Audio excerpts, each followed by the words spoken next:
Kita ke informasi politik, saudara. Jelang Pilkada serentak 2024, para bakal calon wali kota Makassar yang ingin bertarung mulai mendaftarkan diri di partai politik. Ini dilakukan untuk mencoba menggait dukungan para parpol.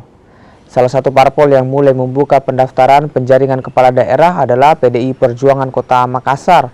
Parpol berlambang banteng ini bahkan telah menerima sejumlah tokoh yang mengambil formulir pendaftaran untuk jadi bakal calon wali kota Makassar. Sejauh ini ada 3 nama yang mengambil formulir pendaftaran penjaringan wali kota Makassar. Ketiganya masing-masing Ketua DPD PSI Sulsel Muhammad Surya, Nasrum, dan juga politisi PAN Jabal Nur. Pendaftaran sendiri akan berlangsung hingga 17 Mei 2024 atau selama 1 bulan. Ini Pak Surya itu Ketua PSI Sulsel.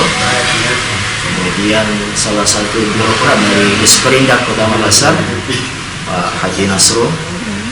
Beliau ini akan pensiun di bulan 7. Sehingga dia mencoba datang ke kami untuk mengambil formulir. Kemudian ketiga ada politisi PAN Jabal Nur, yang datang juga melalui timnya. Kemudian prosesnya kalau pengambilan formulir itu bisa diwakili oleh timnya yang mendapatkan mandat dari yang memberikan mandat. Tapi pada proses pengambilan formulir dan rangka pendaftaran itu harus diantar langsung